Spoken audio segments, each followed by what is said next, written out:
Hey everybody, I'm Morgan from BayAreaBeautyBlogger.com, and today we are unboxing and trying on each of the 5 products in the Ricky's Cult Crushes March 2018 box.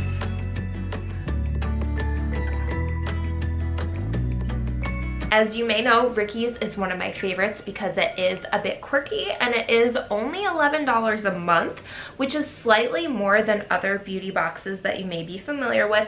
But unlike those, this includes 5 products that are usually full size, and if they're not full size, they are a deluxe sample size. They are something that you can really use several times, not just once or twice and you're done. Like, you can actually get some use out of their products. And Ricky's is also known for including full-size palettes in their boxes, and they have done that yet again this month.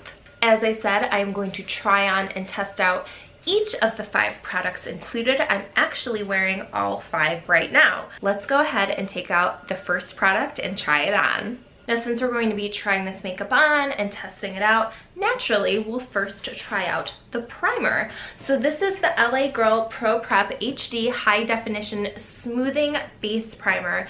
It's as if Ricky's knew that I wanted to do a try-on / unboxing video. They sent a primer, the perfect place to start. This foundation primer helps smooth and fill in fine lines and pores.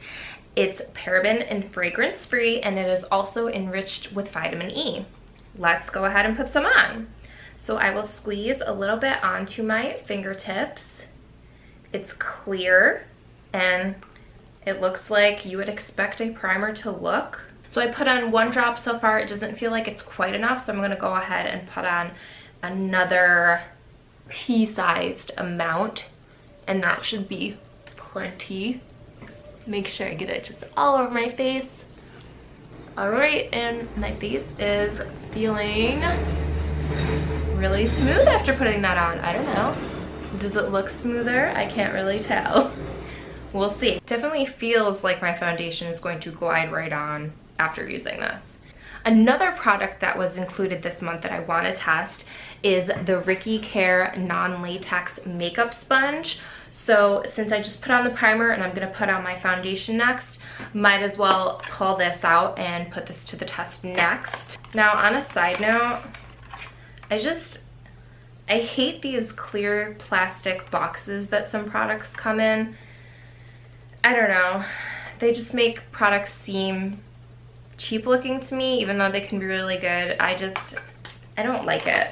Am I alone in this? Is anybody with me with not liking the clear plastic boxes? Let me know in the comments what you think.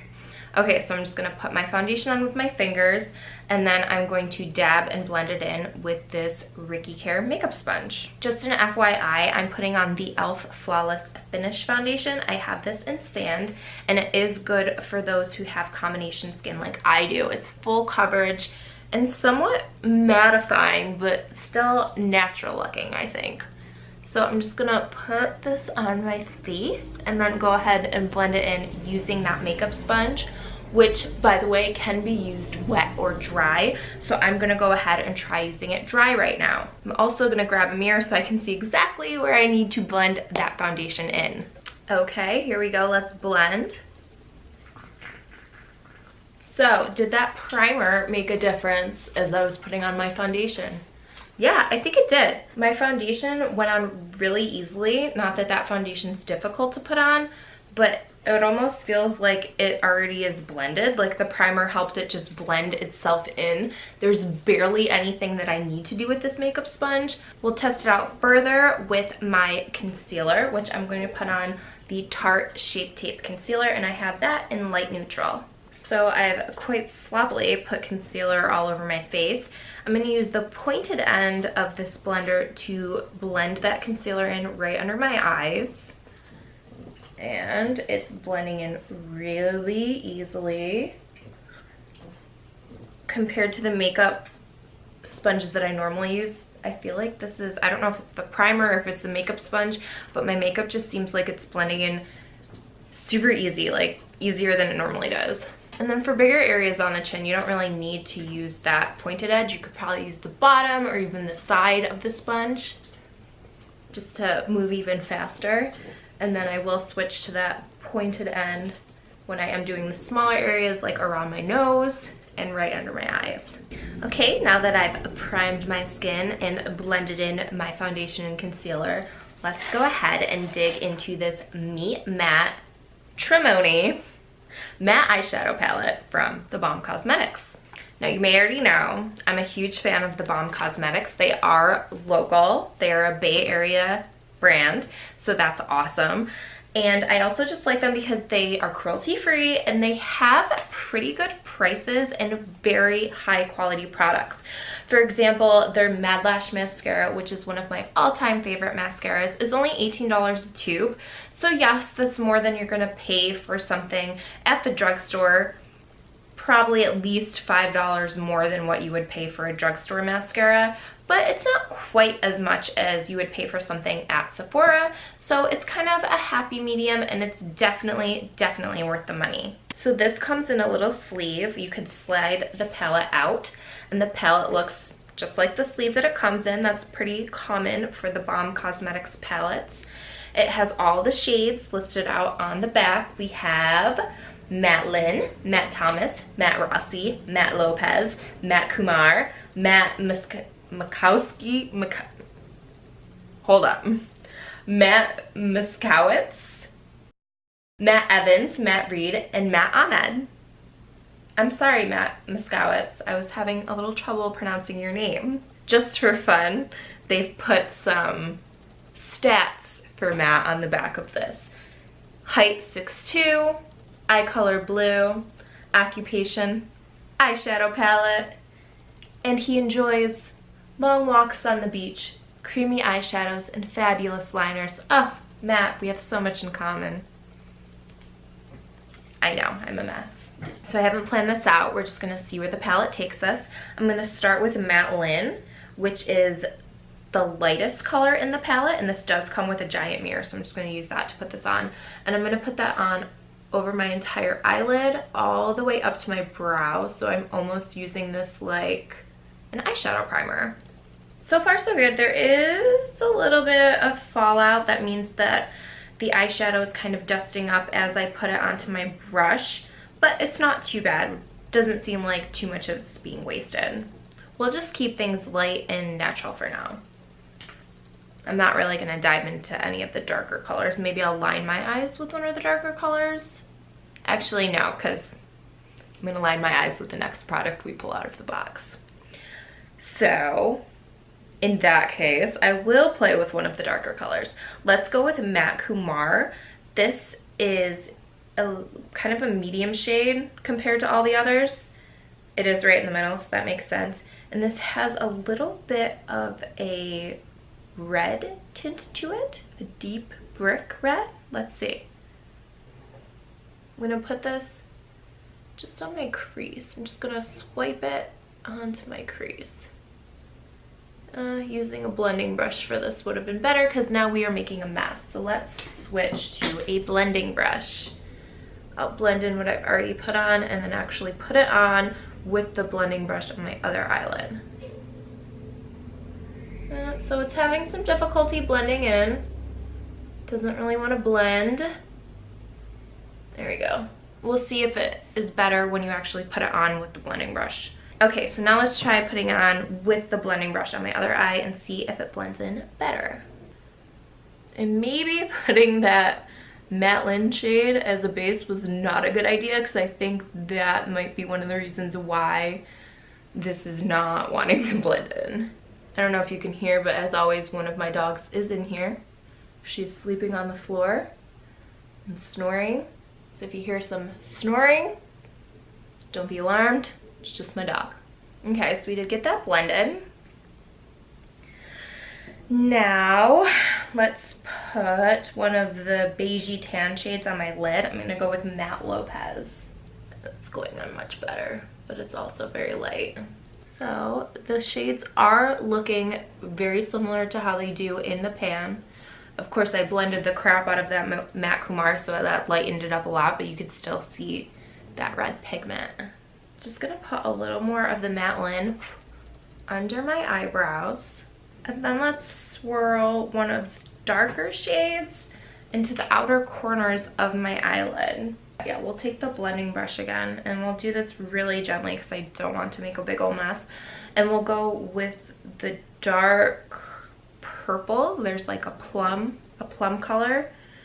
Matte Muscowitz. Let's go with that one. So it's going on really light, so it looks like I can build that up if I want to. Again, I'm having a little bit of difficulty blending it, and it's not coming out very dark. The hint of purple is definitely there, but it's not like it looks in the pan. It's not like that's how it looks in the pan. That's clearly not how it's looking on my eye, which is okay. It works for the look that I'm doing, and it looks like you can build it up a little bit, but it's definitely not as opaque as you would expect for such a dark shade.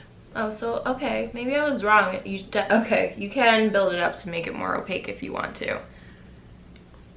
I don't want it to be crazy dark though, so I'm not gonna do that too much.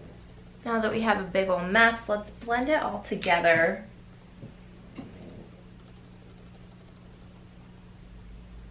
And then move on to the next product. We're not gonna spend too much time perfecting an eye look. That is awfully messy, but I did just do it to test out these eyeshadows. It says creamy on the back of the palette. I wouldn't really call them creamy.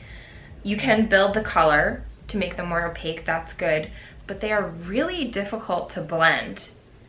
I tried a couple brushes, I tried a couple colors, and I think, not just because of my skills, but that's partly the reason why this did turn out really messy, because these are just not wanting to blend. Next time I would try using an eyeshadow primer instead of putting one light shade over my entire eyelid. Usually that's not a problem, but maybe that's what made these so hard to blend in. I don't know, I'd have to try it out again. But I do like the selection of shades, and I do like that a full-size palette like this was included in an $11 box. Next, let's pull out the Palladio liquid eyeliner. Oops, I almost just dropped the box on my dog. I'm sorry, sweetie. I love liquid eyeliners. They're great for your upper lash line for creating cat eyes. They are my go-to product when I do put eyeliner on my upper lash line. I only like pencils for my waterline. This is in black, if I didn't already say that. I'm just gonna shake it up a little bit, and then we'll open it up and see what the applicator looks like. Okay, so it looks like it's a felt tip. It's not flexible at all. So we'll see how this goes. Let's go ahead and try it on. Because of that stiff tip that it has, it's going on pretty thick. I'm used to putting my eyeliner on with a flexible applicator, so I would probably have to practice with this a little bit if I didn't want it to be such a thick bold line. It's also not very smooth, but I think I could probably correct that, but it is really pigmented. It seems to be drying fairly quickly too. So now I'm gonna put a little more product on the brush and try to create just a really little natural cat eye. Since the tip is so fine, it's really easy to control. It's almost like using a fine marker to put your eyeliner on, so I'm liking this so far. I think it's pretty easy to use. I did mess it up a little bit, so it's not perfect. So my cat eye is not coming to a perfect point, but that's nothing that I can't fix with just a Q-tip and a little bit of makeup remover. Just smooth that right out and perfect it. But that dried quickly. It dries matte, which is good. I don't know, some black liquid eyeliners dry shiny, and I just don't like that. So this is looking good. I'm gonna go ahead and put it on my other eye, but probably not film that because the left eye is always harder to put on than the right eye. Kendra has joined me. So putting that liquid eyeliner on my left eye did not go so great. Things kind of took a turn and started going downhill. I like the formula of the eyeliner. It's the applicator, it's the stiffness of that felt tip that I just find a bit difficult to work with. It went really well on my right eye, but then on my left eye, I was having trouble balancing how much product to put onto it, because if I put on too much, which I did, I just got like this pool of black, which I tried to blend into my eyeshadow. But then if I wiped off a lot of the product and didn't put enough product on the brush, then the line didn't come out opaque. It was a little bit sheer, almost like a dark gray, not like a solid opaque black. So then I had to put some more on. It just didn't go great.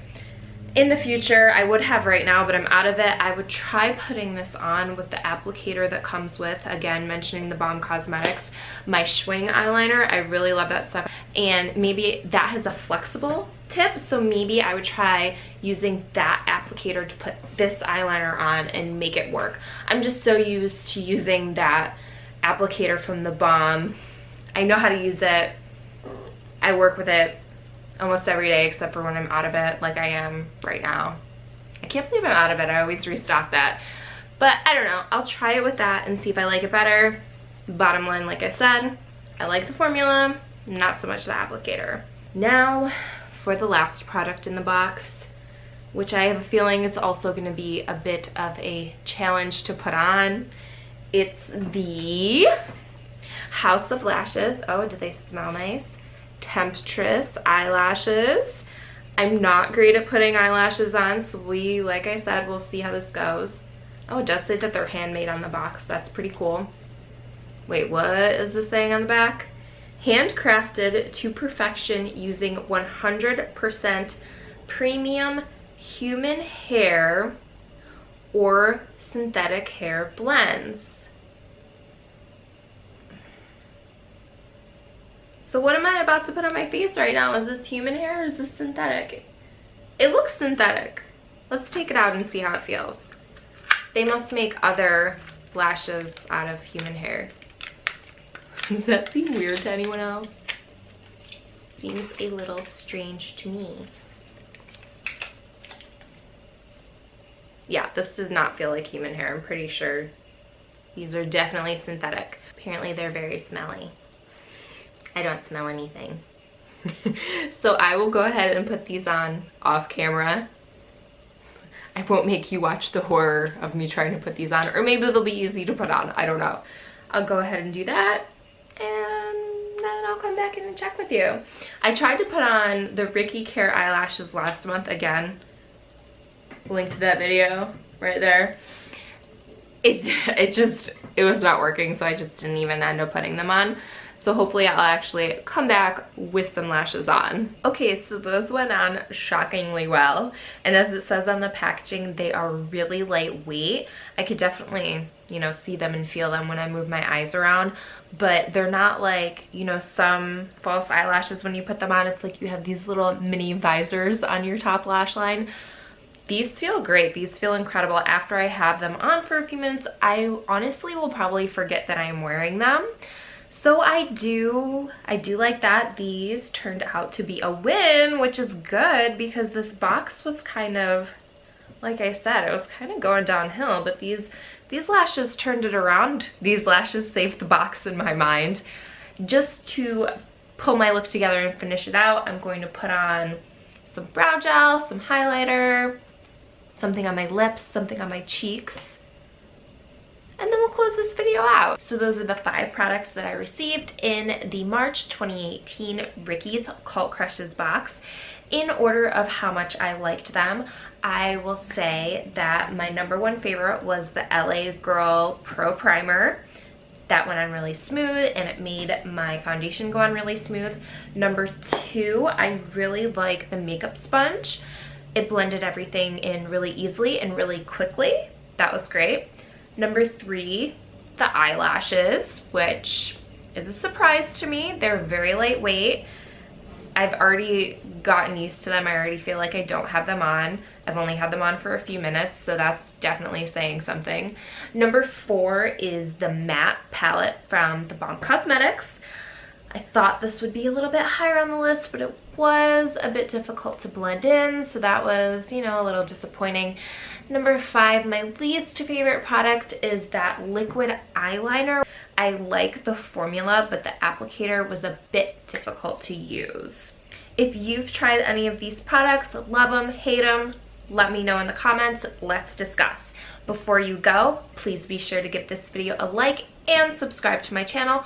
Also hit that tiny little notification bell so you will know every time I post brand new videos. As always, I encourage you to check out my blog, BayAreaBeautyBlogger.com. Thank you so much for testing out these products with me today. I'll see you in the next video.